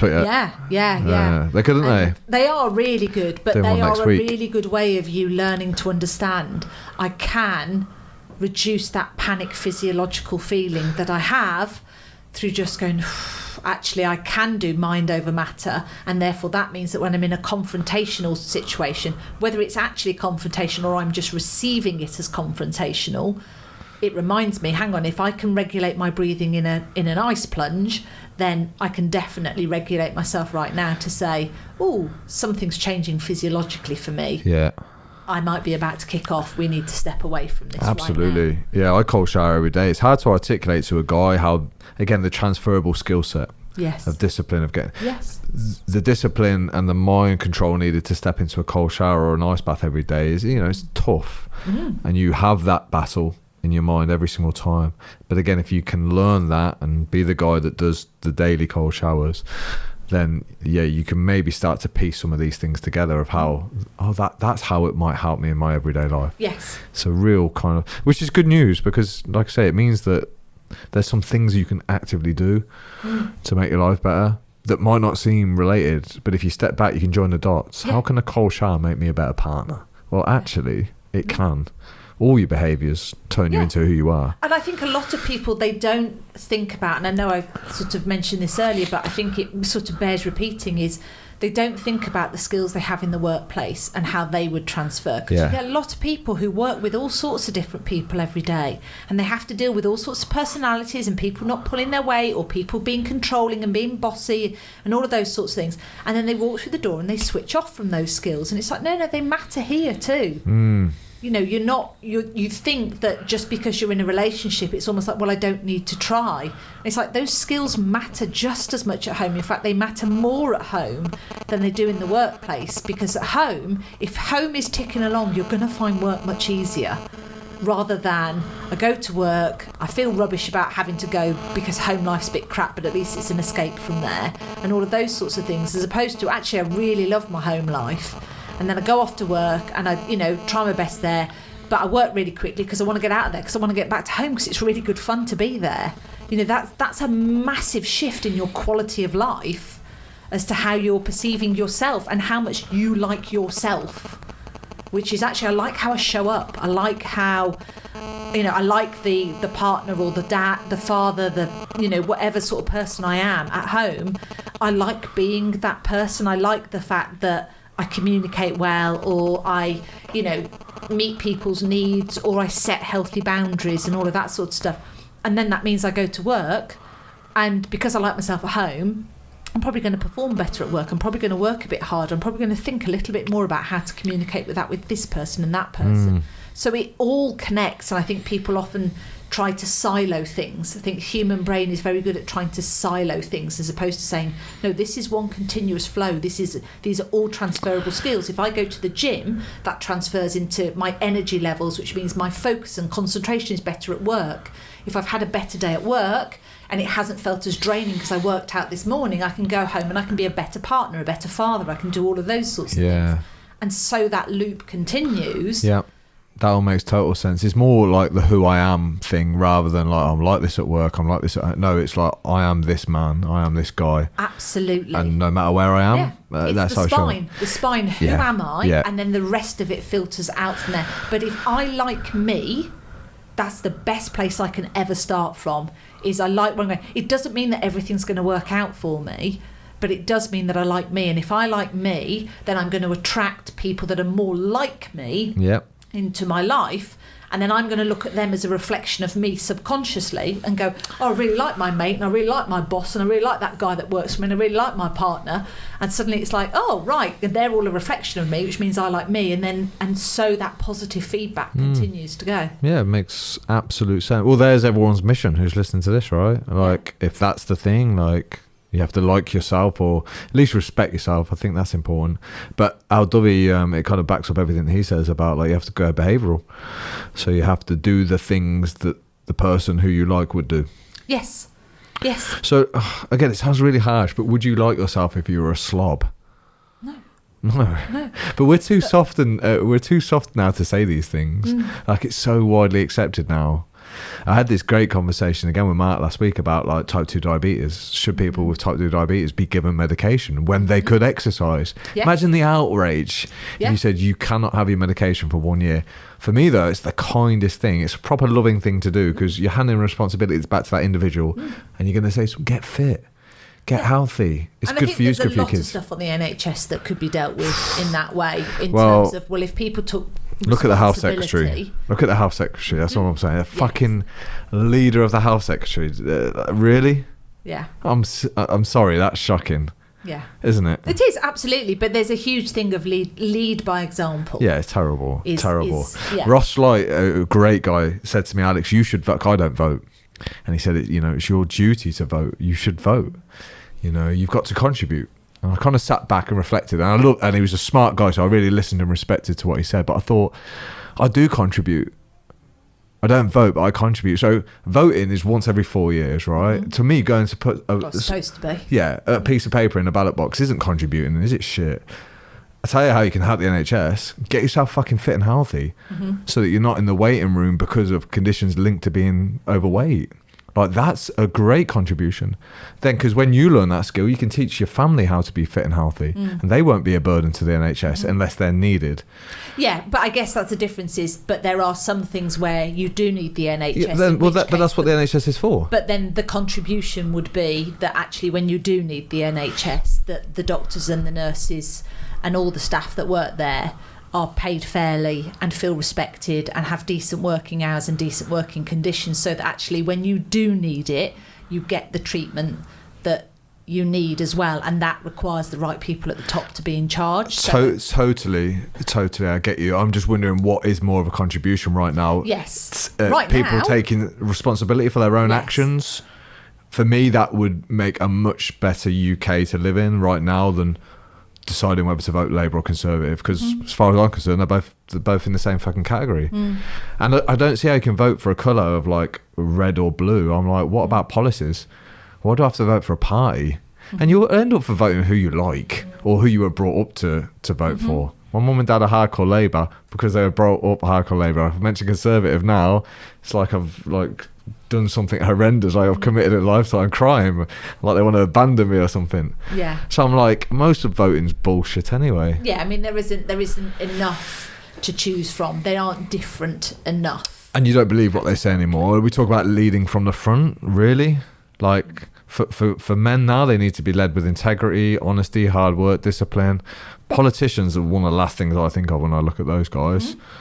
Needs a complete rehaul, man. I'd rather some military guys be in charge of this country than whoever the Prime Minister is. I don't even know his name. I don't even know. I've checked out. That's the problem with not reading the newspapers or watching news. You lose all current affairs and you can't have any conversations with people about that kind of stuff. Sometimes that's a good thing, though. I don't feel like I miss out. No, I don't. But one thing I don't do is moan about any, energy prices rising. I just shut the fuck up and just deal with it. I've got my own business, so I kind of like negotiate that with myself. Like if I'm going to moan about these parties, and I'm going to follow all the news and not vote, then that's really hypocritical. And I'm not also willing to step in and fill the gap. So I'm not willing to go, well, they're terrible, so I'm going to do something about it. So I just don't do anything.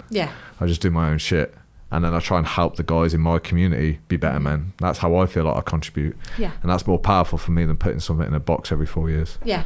But I think it comes back to, though, it's being a likeable person and being happy with the choices and decisions that you make. Well, likeable person is not always a good thing. Well, I mean likeable to you. Oh, like okay. That you're I don't mean that you're going out there to try and make other people like you, but that you're someone that you go to bed every night and say, I like who I was respectable, today. I think. I there were some difficult parts, but I like how I handled it and all of that sort of stuff, as opposed to going to bed with, oh God, that didn't go well and this didn't, and I think a lot of people relate that to diet. Oh God, I didn't eat properly today and I didn't do that. I'll have to start again tomorrow. And I don't think they think about who they are as a person. And say, actually, do I feel like I showed up the best way I could today? Oh, no. Or do I feel like maybe I'd let myself down a little bit? These small things are everything. They are. They become you. The person who can't stick to a diet becomes the person who can't stick to anything. Do you know what I mean? It's not about the diet. It's the fact that you can't stick to your word. That, and ultimately that's what it's saying. And then you identify yourself as that person. So when you come to try something else, you believe that about yourself. Well, it's the ability to know that you can trust you.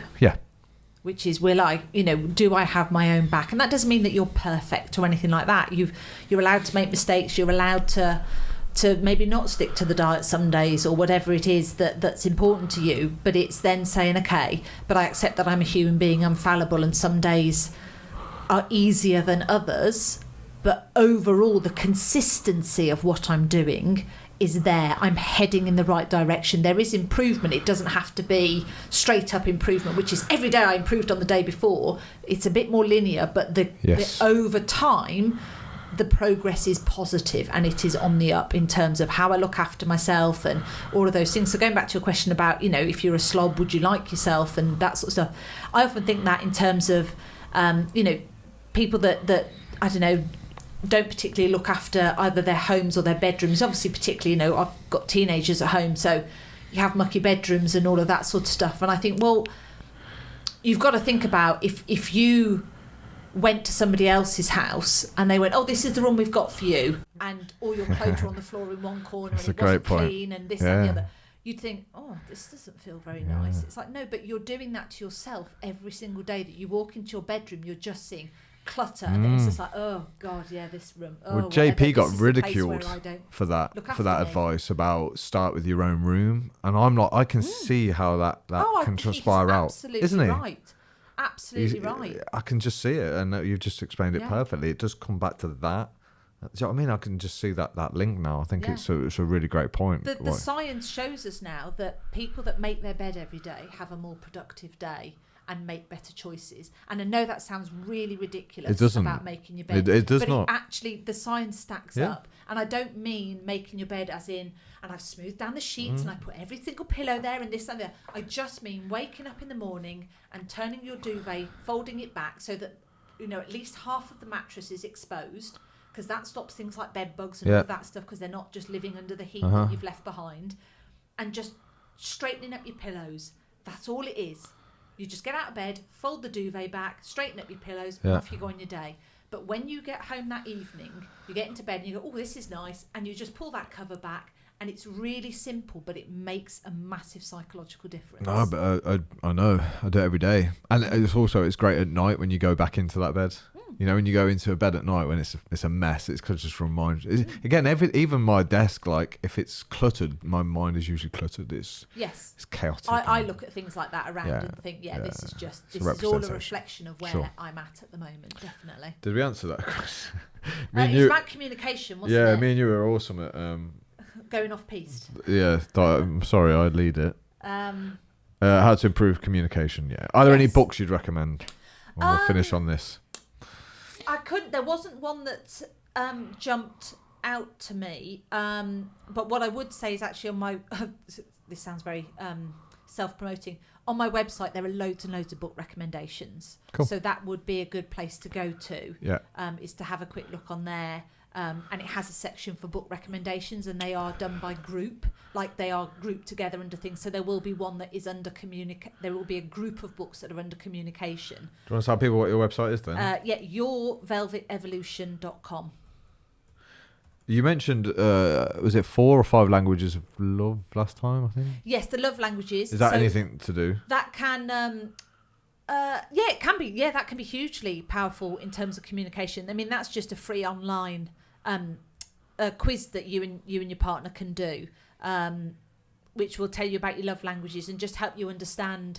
If you're saying really nice things to your partner, and that is because words of affirmation is your love language. So you think, well, if I tell her lots of nice things, then I'm telling her that I love her. And she's looking at, you don't do anything around the house because acts of service is her love language. Well, you've got a communication barrier there. So it's understanding each other's love language can be really, really powerful in terms of helping with that communication.